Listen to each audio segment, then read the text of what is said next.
That's one of the things that I work with my clients to figure out, like how much sleep does your child actually Yeah. need And to that was be. a conversation even we had, right? Yeah. Like I Yep. remember at the beginning.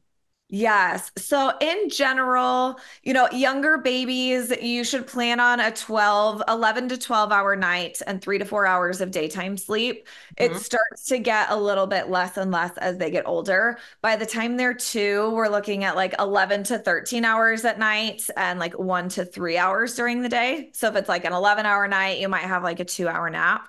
Mhm. Uh, Once they cut out naps, we're still looking at like hopefully 11 to 12 hours of night sleep. And Okay. then even for an older kid, like age 10, we still want like 10 hours of sleep at night. Hi, I'm Kelly Namiro. Welcome to the Balancing Chaos podcast, a lifestyle podcast where we'll talk about wellness, motherhood, and some really exciting things in between. My goal is to help you develop a lifestyle that promotes health, wholeness, and success. Through my conversations with our experts and guests, I hope to inspire you to live a beautiful, full, and joyful life as you navigate balancing the chaos. All right, everybody, welcome back to another episode of the Balancing Chaos podcast. I am so excited because today we have a very special guest on. Chrissy Lawler is not only my kid's sleep trainer, but she is also a licensed marriage and family therapist, lover of sleep, and baby sleep consultant. Like me, she also lives in Las Vegas with her husband and four daughters who are, thanks to her, amazing sleepers. And she will even tell you they weren't born that way, but with the way that Chrissy teaches and all of the strategies that she implements, she is a big believer that anyone's babies can be amazing sleepers. She founded the Peaceful Sleeper for two main reasons. She recognized how critically important sleep is in all aspects of life. And she believes that there are so many parents out there that are underinformed or feel all of this unnecessary guilt when it comes to sleep training their kids. And so she's been practicing therapy now for 13 years and slowly started to realize that sleep issues were this really common thread among a lot of her clients. And so she got a lot of additional training in advanced sleep medicine and learned that so many of the mental health challenges that we and our children face today stem from inadequate sleep. So let's listen in and learn all about how to get our kids and ourselves to bed and why it's so important with Chrissy Lawler. Welcome to the show. Thank you. Thanks for having me. Thanks for doing this. I'm so excited to have everyone hear from you because it's funny, when I talk to a lot of moms, like in my practice, whether that is moms of four, brand new moms of one, all different stages of life. And so many of them struggle with that guilt piece of I even had a client today who was like, well, my 1.5-year-old, she cries all night long. So I just go in there and I just sleep with her. And it's like, that's not great sleep. But I'm here on the other end being like, just, like you have to get good sleep if you want your metabolism function, and you have to get good sleep if you want your anxiety to go down and all of these things. But so many people feel so much guilt about it. So can you talk about why the guilt is unnecessary? Yes. Guilt is so unnecessary because it is getting good sleep is one of our core fundamental needs as human beings. And so it's better for you and it's better for your child. So like, would you feel guilty if you were trying to serve your child nutritious food? No. Like it doesn't. And I think people have this false notion about sleep training that it has to look a certain way. Sure. But one of the things that I tell people a lot is like getting good sleep is important. It doesn't matter how you get there as long as you do. And so it's going to look different for different people, but truly good quality sleep is one of the most important variables for our physical and mental health and well-being. So if you're trying to provide that for your child, if you're trying to provide that for yourself, there's literally no reason to feel guilty about it. Like it's not a luxury, it's a necessity. 100%. And like, again, like that's why I see so many people with like chronic inflammation or Yes. metabolic issues because nobody even like realizes, oh, I'm overeating and my blood sugar is dysregulated all because I'm not sleeping well. And so I would love it if you could just also divide in for us into like what are the consequences of an adult maybe not sleeping? Like, what are they going to struggle with? And what are the consequences of a child not sleeping well? And do you see like a lot of those consequences in children? I'm very interested to hear that.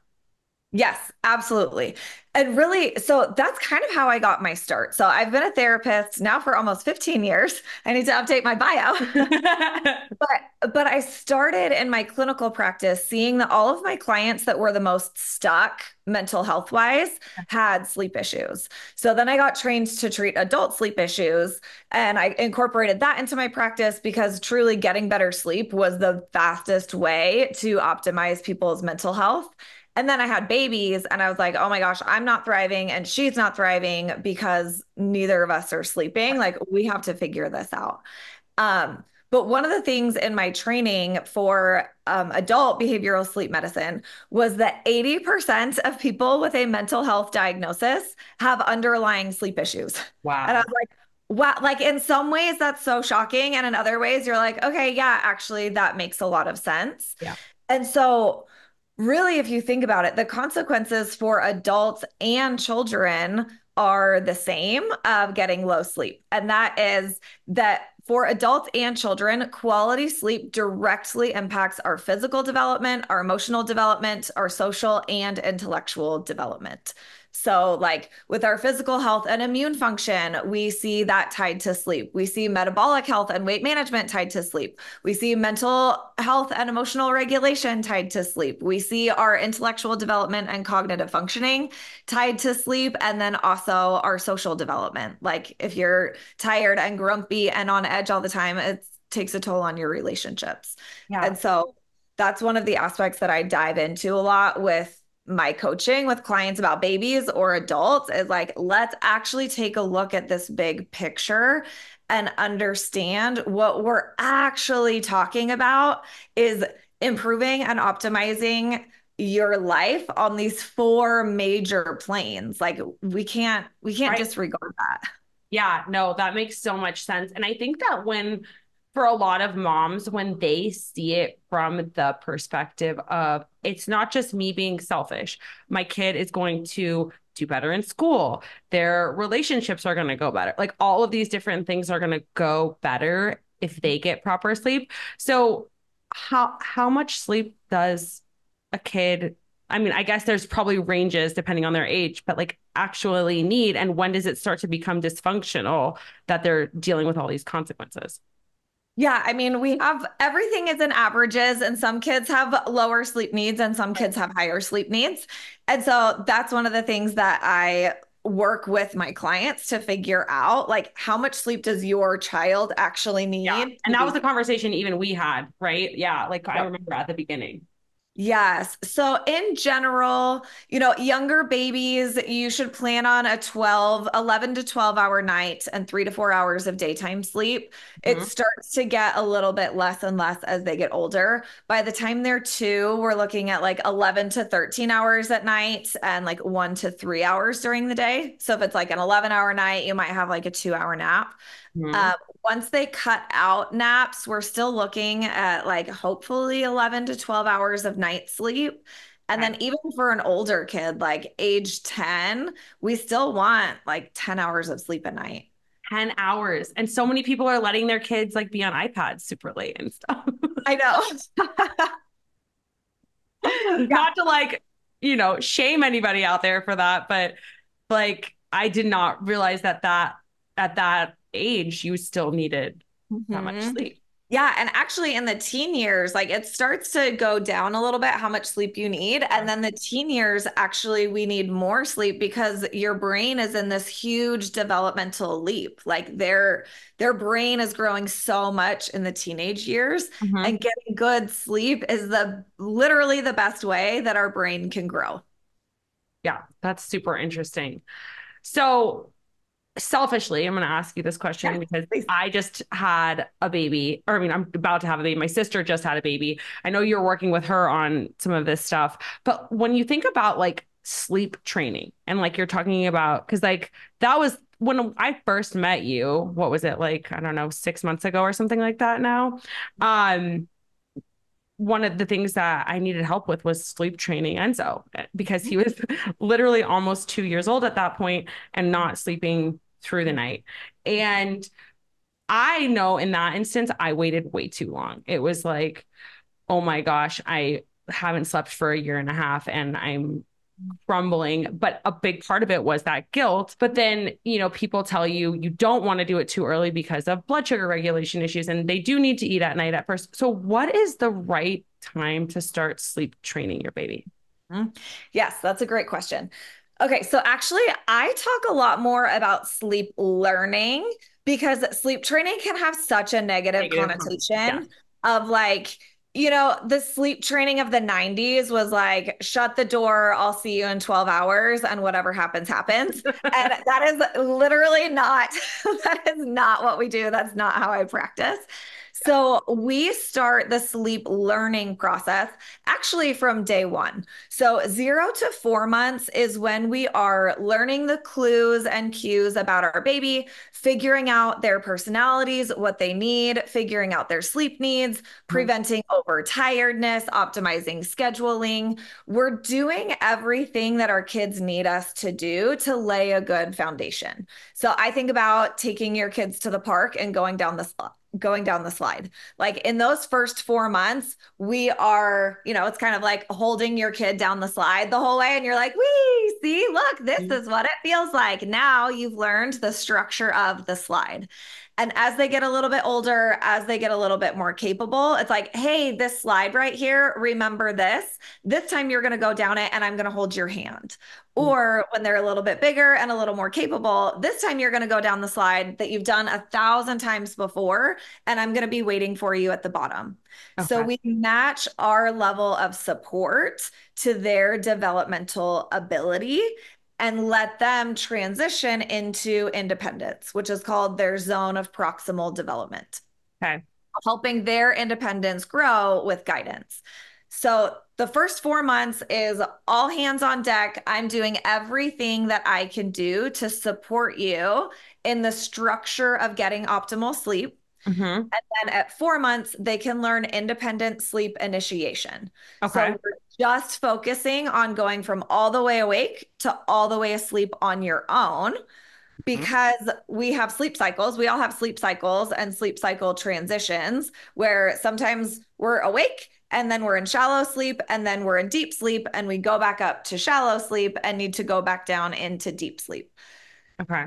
So the theory is if babies know how to go from all the way awake to all the way asleep on their own, then when they sleep cycle transition, they don't need to wake up and have you put the pacifier back in their mouth or have you feed them again because they know how to get into the next sleep cycle. Right. And in our method, we're not racing to drop overnight feeds. So if they wake up, even after sleep training, if they wake up in the middle of the night and you think they're hungry, then just go feed them. We're not trying to force feedings to drop. We're just teaching a skill and letting the feeding drop when they don't need to eat anymore. So at what age is it safe to say that they don't need to eat anymore in the middle of the night? So every baby's going to be different. I like for parents to consult with their pediatrician and, make sure baby's on a good growth trajectory. I say 4 months is a great time to start the independent sleep initiation process. Mm-hmm. Some babies drop all night feeds at that point. Okay. I find it's super normal for babies to hang on to 1 or 2 night feeds until like 6 months. I feel pretty confident if parents are confident that like 6, 7 months, they can probably go the whole night without eating. But I'm also never going to pressure parents. Like I have some parents that are like, I just one nursing at night. It doesn't bother me. We'll just keep it and I'll deal with it later. And that's totally fine with me. Okay. I love this because I think you're giving your clients like the freedom to make a choice of like what works for them versus like you said, like, no, you have to do it this way. And this is the only way that works. And I found that flexibility really helpful when I was doing this whole thing with Enzo, because as you know, like, again, he was like a year and a half and like still not sleeping through the night. So I just want to make sure like on my end that I'm doing things right this time when I go into it. So the next question kind of becomes, when you're in that 0 to 4 month phase, what is that structure that you were referring to of, this is kind of what the slide feels like, but we're not initiating independent sleep? What does that look like for parents? Is it the swaddle? Is it a pacifier? Like, what are the things that help them to get into that deep sleep? Yeah, great question. So first, like day one, month one priorities are get good full feedings so Mhm. that we can see what baby's actually capable of. Mhm. And then master soothing techniques for your baby. So usually that looks like a swaddle, a pacifier, holding them in a certain position, the 5 S's, if you've heard of that. So like swaddle, swinging, sucking, shushing, side position. And then I add a sixth, the eyebrow stroke is Yes. my favorite, like when they're nice and drowsy. So figuring out how to get your baby calm. And then when kind of month one, month two, we're looking at that structure. We don't have a predictable schedule yet, but we can get kind of predictable patterns where usually they're awake for about 60 minutes, 60 to 90 minutes sometimes, and Mhm. then asleep for about an hour. So think awake for an hour, asleep for an hour, awake for an hour, asleep for an I hour. literally like haven't had a baby in so long. I forget how much they sleep. I'm like, this is going to be great. Yeah, seriously. When we get closer to 3 months, that's when we're really helping them lengthen their naps because that nap cycle transition can start to get clunky. So Hmm. then the support they need is getting them back to sleep if they woke up after like 30, 45 minutes. So Okay. helping them learn like, hey, actually, this nap was supposed to be 2 nap cycles. So I'm going to rock you back to sleep and Mm. have you sleep for a little bit longer. But really that's it. Make sure they have good full feedings. Make sure they're not in pain. We've addressed gas, reflux, lip tie, tongue tie, Hmm. food intolerances, you know, master knowing how to calm them and then preventing overtiredness. I love it. That's amazing. And then going back to what you were saying around that like 7 month-ish period that like, most kids can go a full night without having to wake up. I think that gives so many of us such a reassurance. Like I remember at our old house, Enzo being like, 10, 11 months and me like blowing up an air mattress on the floor and just doing that because I'm like, I know I'm going to be up here 4 times tonight anyways. But it's like, I didn't have to be doing that because he didn't need to be eating at those times. But just having that frame of reference and understanding like, okay, like I'm not a bad parent if I don't, if that this isn't the route that I choose to go. It's actually better for him and better for me. Yeah. Totally. And learning sleep skills is really like learning anything else developmentally. So, like, would you feel like a bad parent when you're doing tummy time and there's Right. It's there's going to be uncomfortable. yeah, there's that middle ground where I think anybody that has kids knows the difference of like, oh, you're trying so hard and you're so close and you're mad, but I'm gonna let you keep figuring it out. Yeah. And then the like, okay, you're mad and you're done. Good practice. That was enough. And so, like, if you think about your kids learning how to roll or crawl or walk, like when they run into frustration or annoyance while they're figuring that out, you're not sitting there like, oh my gosh, he just fell. I'm such a bad mom. You're like, Yeah. yep, you fell. Get back up again. You got this, buddy.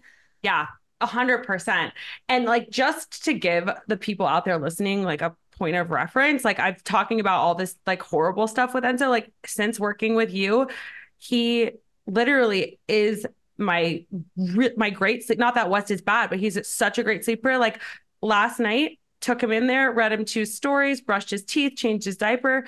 I put him in bed at 8:15, fully awake by himself. Our bedtime routine is 15 minutes and he puts himself to sleep. And it is like the most, and he stays asleep all the way until 8 o'clock this morning. It is the most beautiful, wonderful thing in the whole entire world. And so worth that like little bit of discomfort that you both are going to go through for them to learn a new skill.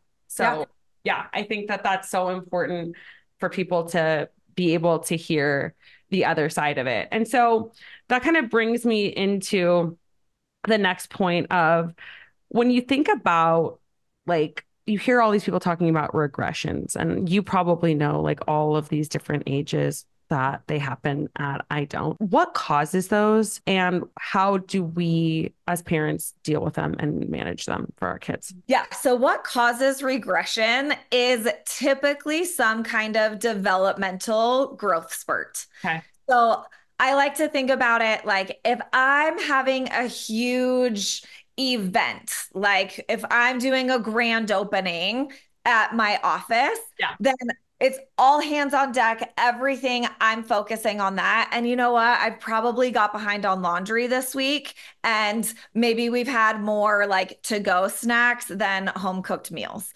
And as soon as that grand event is over and wrapped up, I'm going to get back on track, and I'm going to get caught up on laundry, and I'm going to clean my house, and I'm going to go back to my normal life.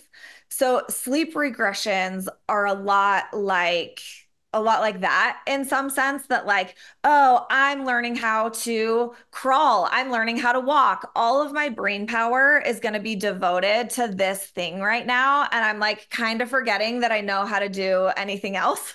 Yeah. Until I figure that out.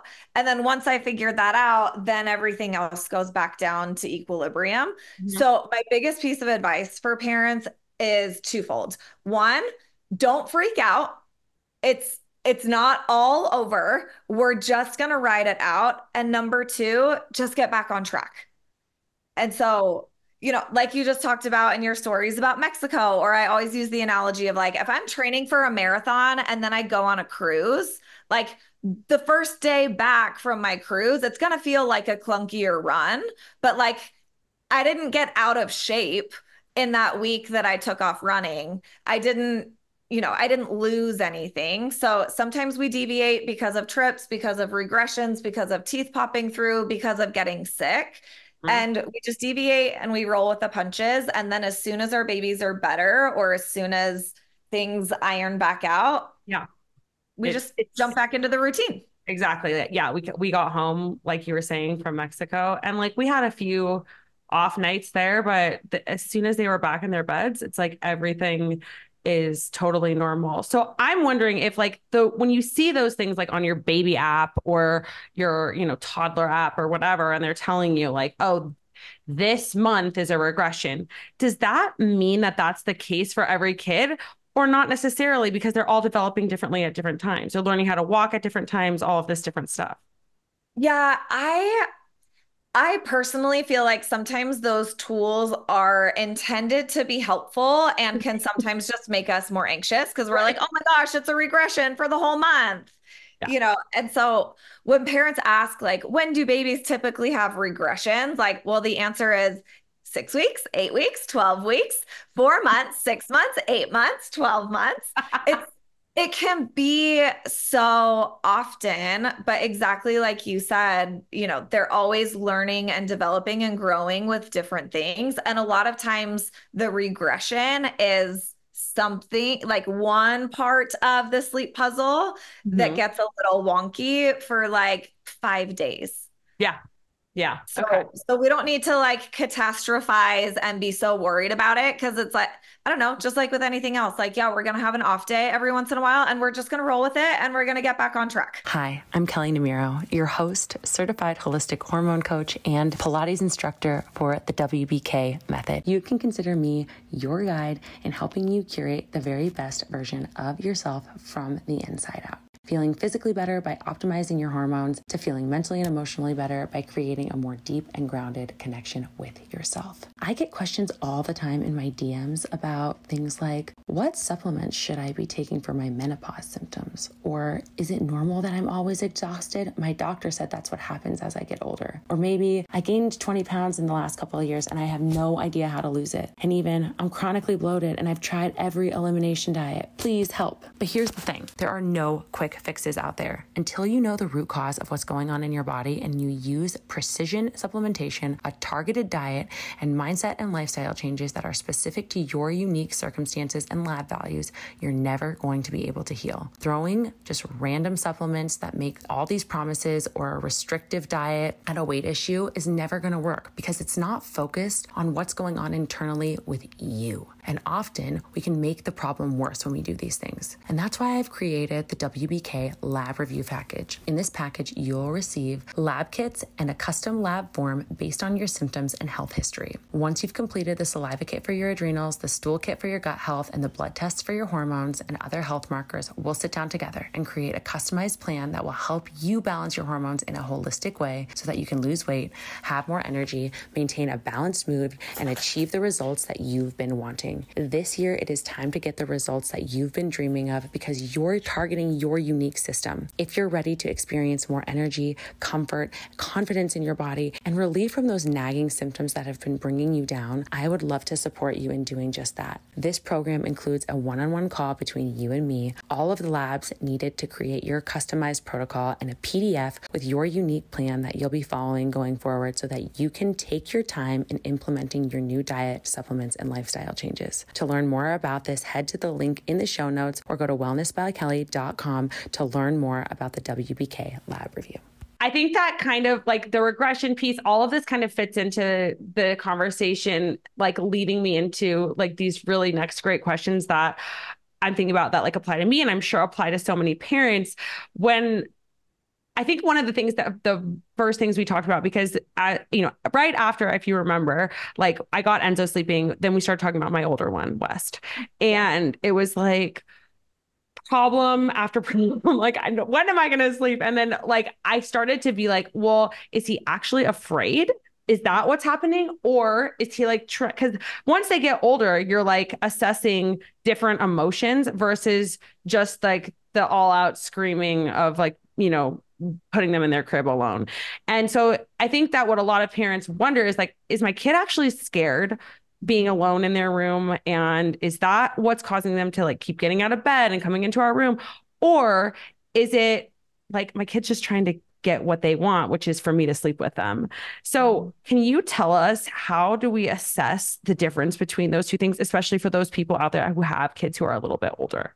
Mm-hmm. Or crawling out of bed at night. Yes, there's so much of that like mom gut and discernment that comes into play here. And that's a question that I always ask my clients is like, what's your best guess? Like, what do you think is actually going on here? Mm-hmm. Because I remember so clearly with my oldest, she was probably like 3 or 4. She came into my room in the middle of the night one time beside herself, just like crying and the like, and she had a dream that a tiger got out of the zoo and was in her bed and she was so scared. Sweet girl. So I do all the things, right? I like pull her into bed with me and we're snuggling in my bed and then I'm snuggling in her bed and then I'm telling her this big mermaid story to try and get her back to sleep. And then 3 days later, she comes into my room again at night, cool as a cucumber. And she's like, Mom, I had a nightmare. And I'm like, absolutely not. No, you didn't. Right. So knowing your kid and their personality and also like how they are, how they process emotions, just start reading that. Just like, there's not a one size fits all approach for what you do when your kid falls at the park. Sometimes they fall and you're like, oh my gosh, and you run over to them and you get a Band-Aid. And sometimes they fall at the park and you're like, thumbs up, good job, buddy. Because their behavior, their demeanor, their emotional expression is telling you a different need. Mm-hmm. So, when we were working together, the question that I asked you is like, okay, does he seem scared when he comes in, or does he have like kind of a gotcha? Like, what are you going to do about this kind of attitude? And then you laughed and you're like, oh yeah, it's the second one for sure. Yeah, exactly. And so really just knowing your kids. And then in all of my work with toddlers, it's what do you think they actually need? And how do we serve that need in a way that's less invasive for us and is still emotionally responsive? And then we can scale back from it. So if your kid actually has separation anxiety or really misses you, there's so many things that we can do aside from just like, sorry, buddy, see you in the morning. I'm shutting the door and now you're screaming in your room by yourself. We can empower them with stories, with incentives, with sticker charts. I think I shared this with you, but with my youngest, she had this really big, she's the youngest of four kids. She's got such a FOMO personality and also went through so much separation anxiety. And I had this idea one night. I grabbed one of our old iPads, I put it on mute on both sides, and I just set up the iPad on the dresser and FaceTimed myself. I And remember. so, yeah. And so for 30 minutes, and I could see her like sitting in her crib and then later sitting in her bed, like just watching me on FaceTime as I'm like cleaning the kitchen, folding laundry. We're not interacting, but she just saw me kind of continuing my Almost like nighttime. a monitor for you. Exactly. Exactly. Yeah, of just like and we didn't have to do it forever. It was probably like a 2 week thing where she just wasn't ready to let me go yet, but like we'd done our long snuggles and I had stuff I needed to do. And so I always want to empower clients to figure out like, okay, she actually wants a little bit more mama, but Mhm. how do we do that so that the time that you're spending with your kid isn't wrought with frustration? I Because swear, Chrissy, that was the thing that you told me. And it's so crazy that it took me, a year and a half to realize it. But like, it was like a switch flipped when you said that. It was like, because I told you, I think it was like, when I called you, it was like, okay, I have to do something because now we're in a place where I'm super frustrated. I'm annoyed. I'm aggravated. And I don't want to pretend like in front of my podcast audience that like I don't get like that because I absolutely do. Because, spending 2 hours in a bedroom, like no one wants to do that. And then he's frustrated because I'm telling him, be quiet, be quiet. And he's hitting me. And it's just like, it's not working for anyone. So if you're both frustrated, that quality time doesn't even matter. Like, and when you said it was like, I don't think those were your exact words, but when you said something along those lines to me, I was like, oh, I do need to just sleep train him. This needs to happen. And now we have more quality time at different points in the day. That's so much more valuable Mhm. because we're both sleeping better. Yes. Yeah. I had a client that just texted me this morning. She's been struggling and, her kid was in her bed all night long and she and her husband are bickering with each other and she's not sleeping and he's nursing 7 times at night. And we got started last night and it took him 20 minutes to fall asleep. He slept for 12 hours straight, was all smiles in the morning. And she was like, oh my gosh, he still loves me. I'm like, yeah, and you still love him and you still love being a mom. And in fact, like all of the interactions are better Totally. because you're greeting your child with like, oh, good morning. I love you so much. And not like, ugh, you again. Yeah, like I'm frustrated and annoyed and burnout and feel like crap. It's so true. Everything becomes so much better when you're sleeping. So, just one final question on the toddler sleep thing, because a lot of my followers who wrote in questions, because I was mentioning to you before we even got on the mic that like I was doing a solo episode today, and so many of the questions that came in were about sleep and kids sleeping and how do I get my kids to sleep and all this stuff. So I think this is like the perfect timing because Oh, good. you have so many more answers than I do. But when it comes to like toddlers and older kids, and we talked about like, knowing the difference between them being scared, but you were like, what do they actually want? And what are they actually looking for when they're coming into your room? Is it safety? Is it time? One of the things that you had me do with West was like give him options for how to spend more quality time with us during the day so that he feels incentivized to sleep in his room at night. Can you talk a little bit about why something like that? Because it totally worked for him. Can you talk a little bit about why something like that? Yeah. Yeah. Our kids value quality time so much and they want our love and attention Yeah. and our presence. And so a lot of times when they're doing this, like get out of bed a million times at night, really Mhm. what they're doing is trying to cash in on some extra quality time. But like you said, it's not a great, very effective way to cash in on that quality time because they're frustrated and they're melting down and you're frustrated.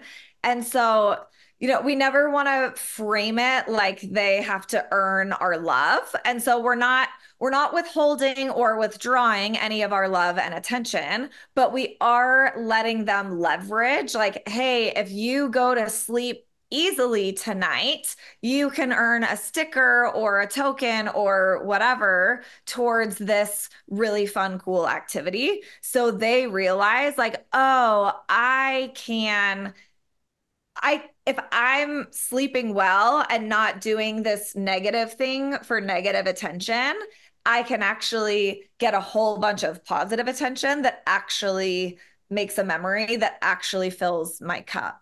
Yeah. And so we're just encouraging them, probably like we don't give our kids candy right before dinner because it's like, no, I don't want you to fill up on junk food that doesn't give your body nutrients. I Right. want you to fill up on nutrients. It's like, let's actually get the good stuff in you Yeah. and not garbage. 100%. I, it was like immediate, like that we saw that switch flip for him when we did that. Because one of the things that was in his little like basket of choices was he could choose to go skiing with his dad. And it was like, that's something that he just doesn't do regularly. And so when that was the reward, because he stayed in his bed for 3 nights in a row, it's like, oh, I'm going to stay in my bed all the time because I get to do really cool, fun stuff like this. And it's just crazy how that positive reinforcement truly does work. And so I love everything that you have done with me and my kids because it all works. Everything is like so I feel like I don't know what the right word is, but like research backed or like that it has this basis in your therapeutic knowledge and being a therapist like and knowing that it gives you so much more comfort in that like okay this works because for a reason, not because I'm just like letting my kid scream in a room for hours and hours. Yes. And that was really important to me because I did my undergraduate degree in child development. I researched attachment for that thesis. I got my master's in marriage and family therapy. And when I was struggling with my own newborn, trying to figure out sleep, I realized that first of all of these resources that I was exposed to were all establishing their expertise by kind of tearing down everybody else, which like I didn't like that professionally. And B, as like an anxious, overwhelmed mom, I was like, well, who should I listen to? Because everybody's fighting. Right. And I found that so many of those resources would say things like, my research shows da da da da da da. And then you find out that by research, they meant a conversation with 8 parents at a park. And I'm like, hold on a second. We have to preserve the sanctity of that word research. Like we can't just be throwing out all these really big, bold claims. And so kind of central in my methodology, I wanted to create something that can truly be for every mom because so much of what is right is tuning into yourself, tuning into your baby. And then I just have a couple of guiding principles around it and give you kind of your own decision tree of if this, then that. And if not that, then probably try this and it's all going to be okay. See, yeah, I think that like having again like those options is what makes it so great. And I do want to switch gears for the last like 15 minutes or so and talk about adult sleep because there are listeners here that don't have kids. But before we do that, for the listeners who do want to sleep better because their kids are not sleeping well right now, what are the resources that you have that they can, jump into? Yeah, so come find us at thepeacefulsleeper.com or on Instagram, the.peaceful.sleeper. We have a 0 to 4 month content library that's written guides, that's a video course. We have a 4 to 24 month content library, also written guides and a video course. We have a 2 to 5 year old content library. And then we also, for anybody that has littles, we have a free sleep series. So you put in your baby's birthday and you get timed tips straight to your inbox. So like if you sign up for your little one, like, hey, Kelly, your baby's 3 weeks old today. Here's what you should be on the lookout for. Or like, hey, now baby's 8 months. Here's some things you could try. Love And it. so my goal is just to take the stress out and give everybody resources that they need so they don't have to navigate the stress and overwhelm alone. I love that. And you also, are you taking new one-on-one clients or right now? Yes. Okay. Yep. I am taking one-on-one clients and I have a team of consultants that works with me. So yeah, that's our favorite, to be able to dive in with you and really find those tailored solutions.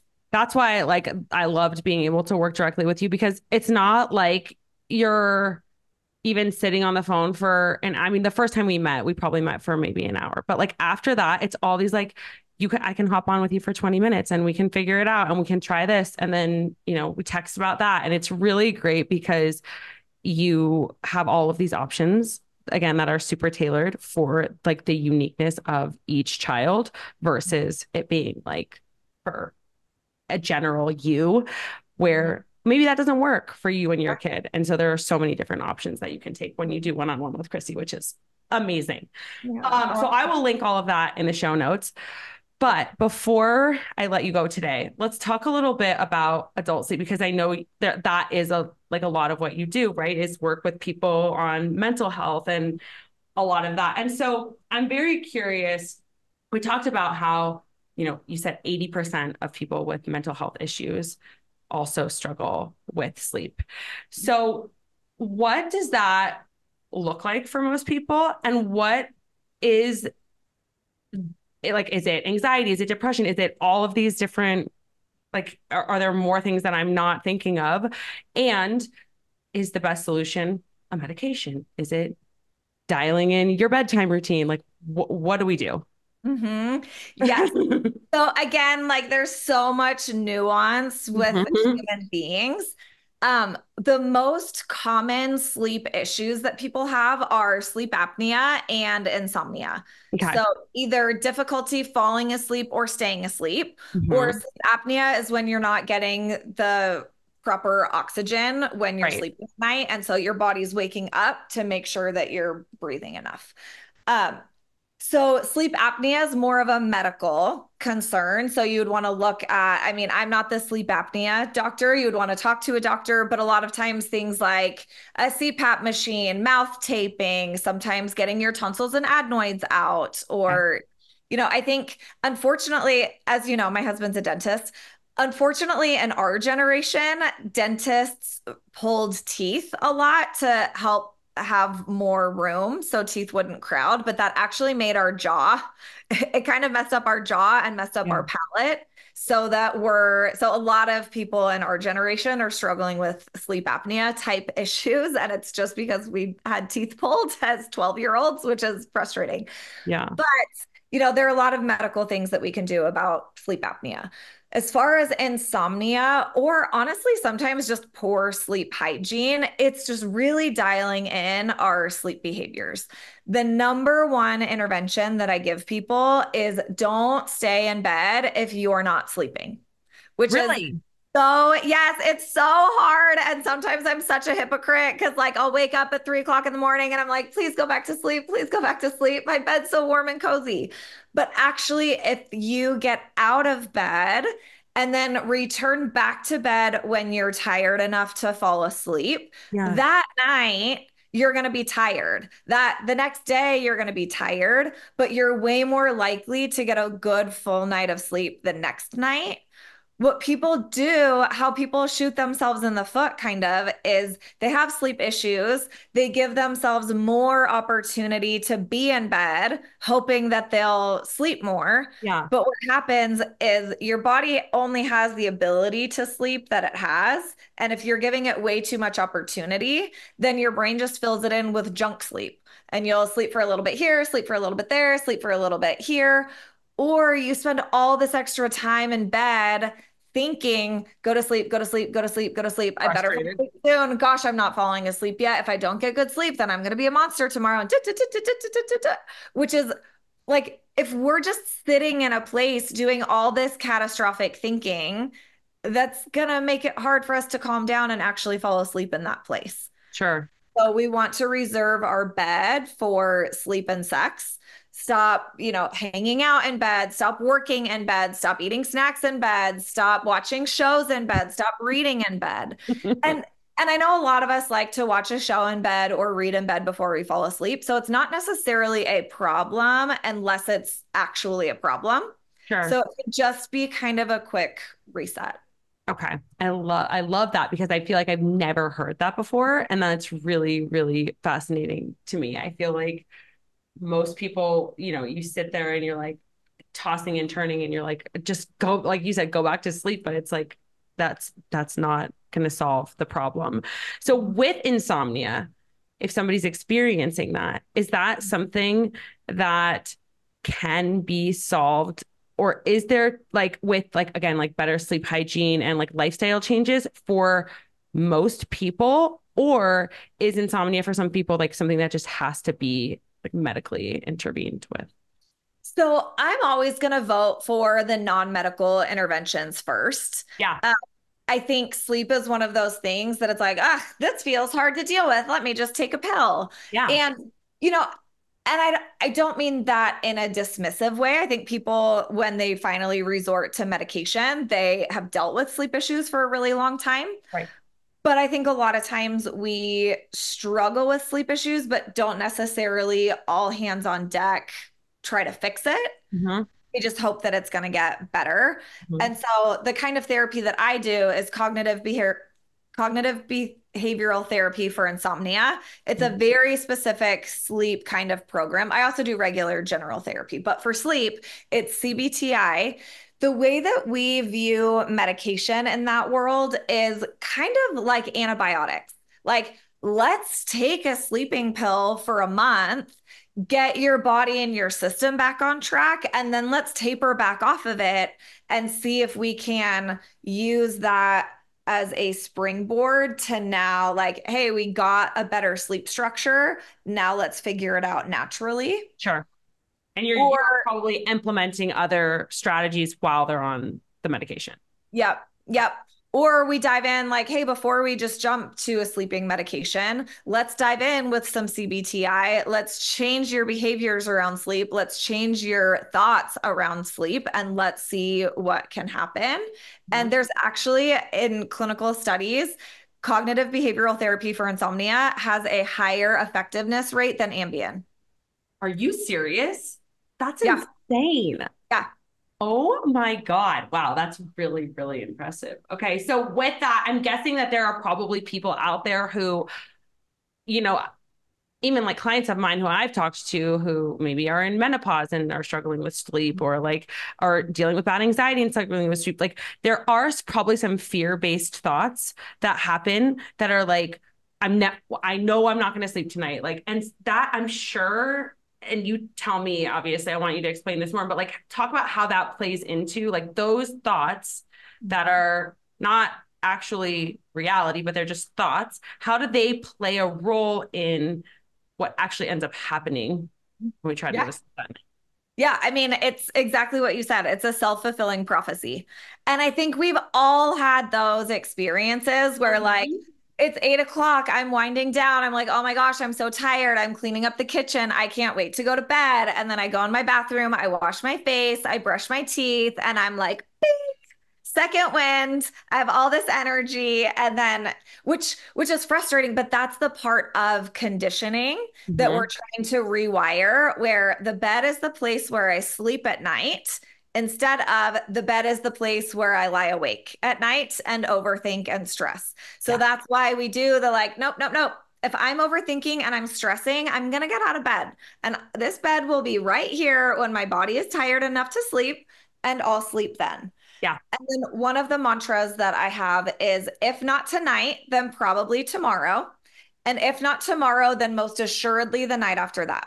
Because what we find is with adults, we don't usually string together more than 3 bad nights in a row. Hmm. Because if you have a bad night, you have more sleep pressure the next night. And if you have a bad night again, you're going to have a lot of sleep pressure built up. So you're Yeah. going to learn how to fall asleep quickly and sleep deeper if we can consolidate the opportunity that you have to sleep. And then we expand that out once your sleep efficiency grows. Beautiful. I love that. So one more thing that I want to talk about, because I think that amongst the people who I talk to in my one-on-one coaching practice, this seems to be an issue. And I'm wondering if you have any tips to help break the habit. So just based on what I know about hormones and health, screen time before bed is a big no-no because it's going to inhibit melatonin production. It's going to raise your cortisol.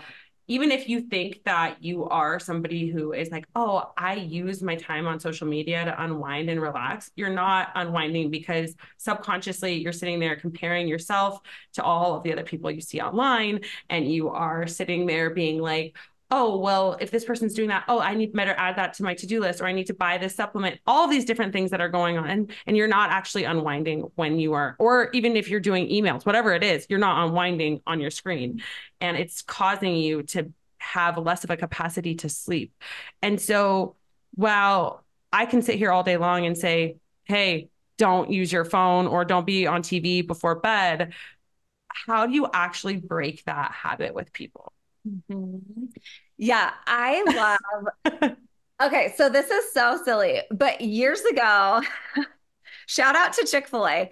Years ago, I was with my girlfriends and we went to Chick-fil-A because it was like a rainy day in Dallas and we took our kids and they had some promotion at the time that they called it like a phone coop. And it was this like cardboard box that they were like, hey, eat a meal without your phone in your hand. Mm-hmm. So like lock up your phone in this little cardboard box. And if you get to the end of your meal without looking at your phone, then everybody can get a free ice cream cone. So like such a silly little promotion, but I actually loved that. And it's something that I've implemented with clients is like find a box, find a thing, and put your phone to bed an hour before you go to bed. And just get in the habit of doing it. It feels so foreign. And it's like, what on earth am I going to do? Because we're so conditioned to be tied to our phones. And literally, 100% of people, maybe not 100%, but seriously, I think all of us recognize that we are too tethered to our phone. And when we have time that we're forced to be offline and disconnected, people always say, like, oh my gosh, it feels so good to be away from my phone. Right. I think it comes back to like what you were even saying about teaching our kids the new skill of like learning to sleep learning. It's like, the same thing applies to where I remember the first few nights that I started doing that and like putting my phone away before bed. And it was super uncomfortable. And I had anxiety and I'm like, what if I miss something? And then all of a sudden over time, you start to trust it and you start to trust it more. And then you start to enjoy it. And it's like, I like not having my phone before bed. This is great. Yes. And the result is you get better quality time with people because you're back sitting in boredom.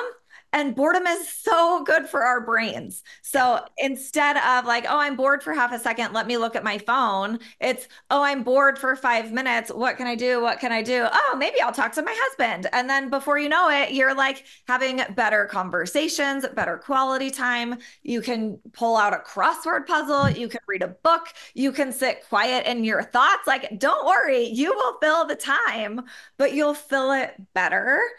I will say one last thing though, which maybe makes me sound like a hypocrite, but I have a very active brain. And so one of the things that I noticed is that when I tried to go full nothing turkey, to fall asleep, then it was just like tick, tick, tick, tick, tick, tick, tick. So I actually often will fall asleep listening to a podcast, but something that's like not entertaining enough to keep me awake and listening and wondering what happens next. So I'll listen to like an economics podcast, or there's a podcast that I really like called Nothing Much Happens. Have you heard of this? I think you told me about this. Okay. So it's just this woman with a very like quiet voice that did you recommend this for West? Maybe. Yes. Yeah. Okay. Yeah. I bet I did. Yeah, my kids love it because she just tells this very like guided imagery, detailed story about like walking to the mailbox in the springtime. And so I do find for people with like a very active brain and sometimes for moms, it's like if I just go to thinking about nothing, I'm going to think about everything. Everything. Yes. And so, like, it's okay if you have that one lifeline that's like, I'm gonna listen to this one thing Yeah. and then I'm gonna drift off to sleep with that, or I'm gonna listen to a podcast before bed. I actually think that's a fantastic way to wind down. I love that. I love that idea for people because like I'll do Audible, which is like, like you're listening to a book. And I think that like that kind of stuff is great because like you said, like moms, people who are super busy, like there's so many memes about it online, but it's so true. It's like the second you put your head down, the to-do list is like 100 miles a minute. And it's like, if I have something else to focus my attention on, it's so much easier to drift off. So I think that that's a really, really great recommendation. So thank you for your time, Chrissy. This was so wonderful. Thanks for having me. I literally love this. And I could talk to you all day, but for people who want more of you, of your solutions, of help and assistance, whether it's for themselves or for their kids, talk about more like, I know that you said the peaceful sleeper. And is that like where everybody finds you for everything, even if they don't have kids? Yeah, so I also have my counseling practice, the Peaceful Mind Counseling Center. Okay. So you can email me, Chrissy at thepeacefulsleeper.com or Christine at thepeacefulmindcounseling.com. Okay. I will link all of that again in the show notes, but thank you again for your time. This was so wonderful. And I know so many people are going to get so much out of it. So thank you. Thank you so much, Kelly. I appreciate you. I really hope that you enjoyed that episode. You can follow me on Instagram at Wellness by Kelly or head over to our website, wellnessbykelly.com. Sign up now for the Wellness by Kelly 7-day free trial on our app or head over to our course and now get 20% off the course or 10% off of the membership with the code Balancing Chaos, all one word, BALANCINGCHAOS. In our course, you'll get access to an emailed lab review plus protocols built out to help you heal with whatever hormonal imbalance you're struggling with. With our membership, you'll receive a library of content with our app with low-impact workouts, blood sugar balancing recipes, and mindfulness meditations, all designed to help you balance your hormones and help you feel like you are living your most beautiful, joyful, and vital life. If you like the show, please leave a rating and review. That is the best way to help the show grow and get to more listeners. We hope you enjoyed, and I will see you next week.